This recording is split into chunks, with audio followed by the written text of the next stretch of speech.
Estamos a esta hora con Alexis Ortega, socio director de Finagentes Gestión. Alexis, muy buenos días. ¿Qué tal, Eva? Muy buenos días. Bueno, antes de mirar los grandes asuntos del mercado, acabamos de conocer lo que parece ser el cierre, ¿no? La crónica de lo que envolvió a Credit Suisse justo a finales de marzo, en lo que parecía de momento lo que iba a ser una crisis bancaria que podría extenderse a nivel mundial y que parece que ahora mismo está dada por superada. En estos momentos, Alexis, y viendo la calma con la que se lo han tomado los mercados, los mensajes y las políticas que se han llevado a cabo como dique de contención para evitar cualquier tipo de extensión, ¿cómo ves la situación del mercado, Alexis? Bueno, te refieres en concreto a la crisis bancaria, imagino. ¿A cómo está yendo hasta ahora la crisis bancaria? Puesto que, como tú muy bien en dices, concreto, efectivamente, una vez que se han presentado eso, lo que supuso, ¿no? Justo cuando llega el rescate final, el proceso, la operación concertada para salvar a Credit Suisse, y en el que de un lado y otro del charco ya se da por superada la crisis, si realmente lo estás viendo así o hasta qué punto crees cuál ha sido el impacto, en qué momento nos encontramos. bueno, yo creo que es un poco la primera reacción a la crisis. Yo creo que los bancos centrales han actuado de una manera mucho más rápida que en otras circunstancias y, por lo tanto, de alguna manera han calmado las aguas. Lo único que pasa es que, claro, seguimos con el proceso de subida de tipos de interés. Ahora estamos justo en el momento más crítico de la subida de tipos de interés, puesto que estamos por definir exactamente cuál va a ser el tipo de interés final. El mercado sigue manteniendo una idea y los bancos centrales otra opuesta, en la que todavía van a seguir subiendo más los tipos de interés.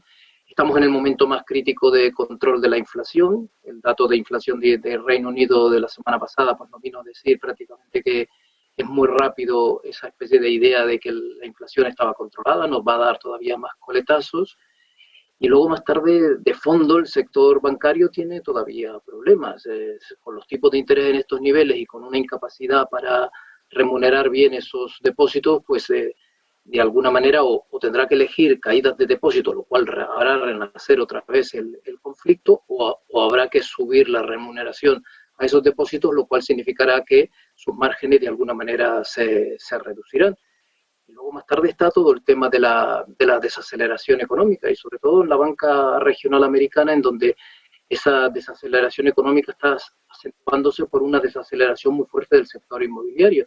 Y la banca regional americana de alguna manera está muy apalancada en ese sector, con lo cual de alguna manera el primer choque ha sido el de los depósitos.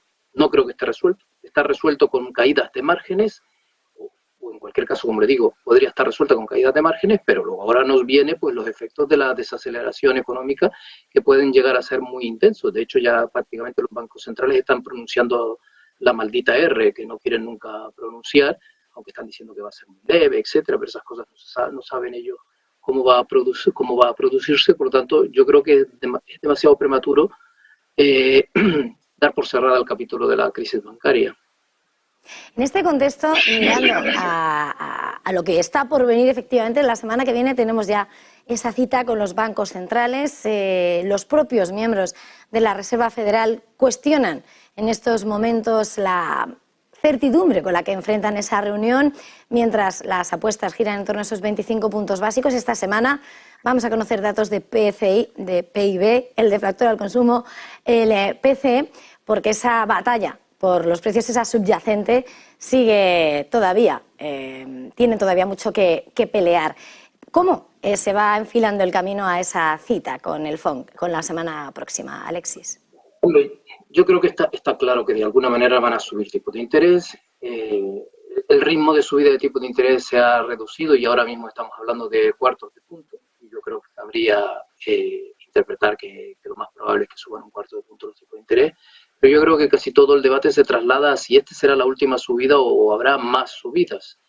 Ahí es donde yo creo que está el gran problema y donde realmente todos los datos que usted acaba de comentar van a ser un poco determinantes. Si hay un control de la inflación, si hay una desaceleración mayor de lo esperado o no, van a ser un poco determinantes ante la perspectiva de que pueda haber pues aparte de esta, otra más u otra más, que sería un poco la más agresiva. Pero yo ahora mismo, de momento, creo que estamos un poco con la idea de ir hacia subidas de un cuarto de punto, aunque en Europa, por ejemplo, yo creo que estamos más por la idea de subir medios puntos. Lo único que pasa es que igual a lo mejor se ve obligada también a subirlos un cuarto de puntos para por lo menos darle margen a seguir todavía con la idea de subida de tipo de interés. Pero el gran debate ahora mismo es que cuando teníamos los tipos muy bajos y la inflación muy alta, podíamos subirlo muy rápido y sabíamos que nos quedaba un cierto camino. Ahora que los tipos ya están en unos niveles muy altos, ya están afectando al sector financiero, ya están afectando a la actividad económica, encontrar ese punto exacto pues va a ser un punto de discrepancia. Y por tanto, en ese punto de discrepancia con el mercado y con la actividad económica y con la realidad, que es casi lo más importante, pues obviamente tropezones, saltos, molestias tendrá que haber. Y aquí por eso le decía antes que este es casi el momento más crítico de todo este proceso de subida, en donde después de ladrar mucho habrá que morder. Y no sé si estaremos en disposición de morder. Mientras asistimos a esas decisiones de política monetaria, estamos asistiendo también a cómo se va cotizando todo tipo de tanto movimientos en política monetaria como políticas en el ámbito internacional, en este movimiento que se llama, ¿no?, de desdolarización. Estamos viendo al eurodólar en 1,0975 unidades. Quería que Alexis nos analizases un poco el momento, mirando ese movimiento del dólar y, por supuesto, esa repercusión que está teniendo sobre el euro. ¿Cuál es el momento? ¿Cómo hay que prepararse de cara a los próximos movimientos en este Forex?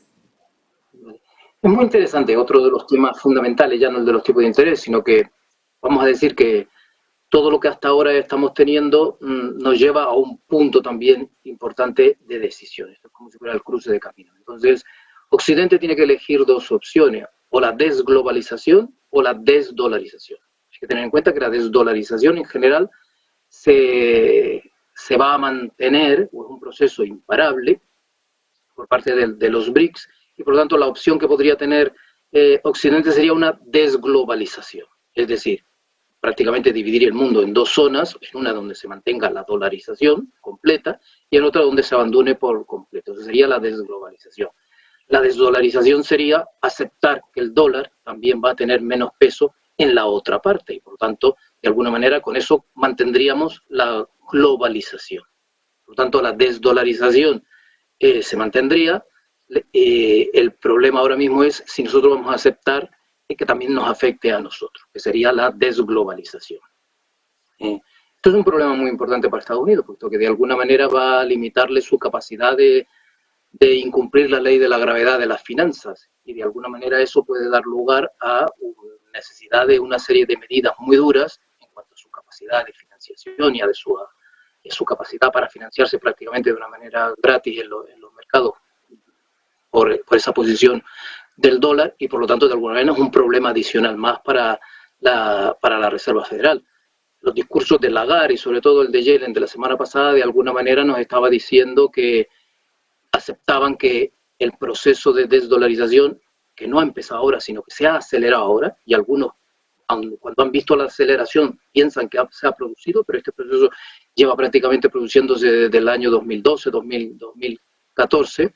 De alguna manera la guerra de Ucrania lo único que ha hecho es acelerarlo, como decía antes. Y eso ya se está traduciendo en un dólar que inicialmente la guerra le favoreció, ante obviamente la crudeza de las imágenes que teníamos, pero una vez ha pasado todo ese proceso, ahora mismo está en una cierta debilitamiento.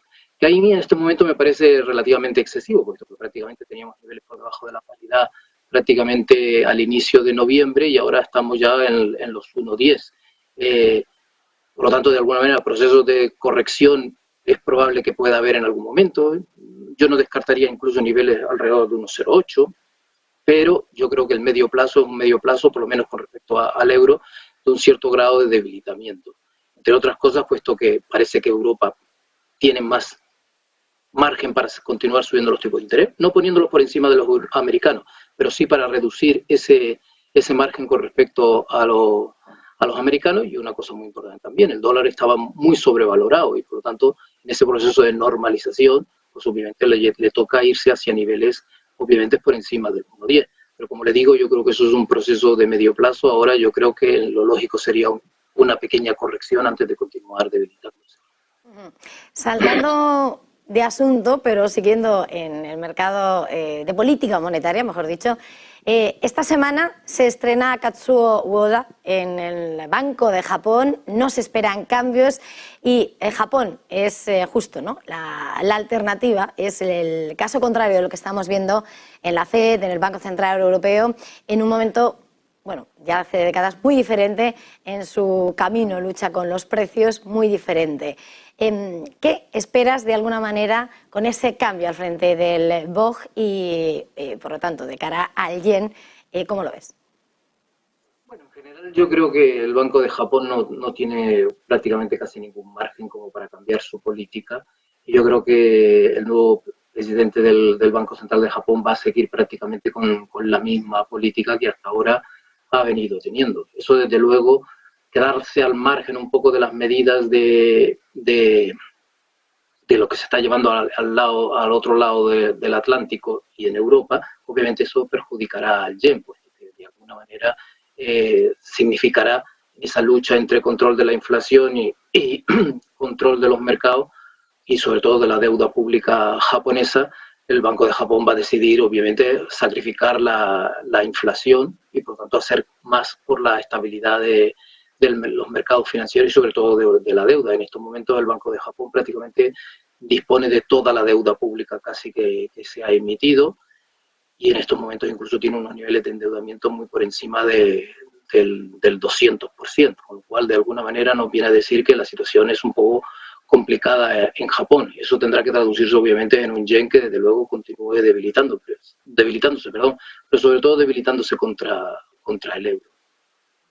Pues muchísimas gracias, como siempre, Alexis Ortega, socio director de Finagente Gestión, por atendernos. Un placer arrancar la semana contigo. Feliz jornada, feliz noche.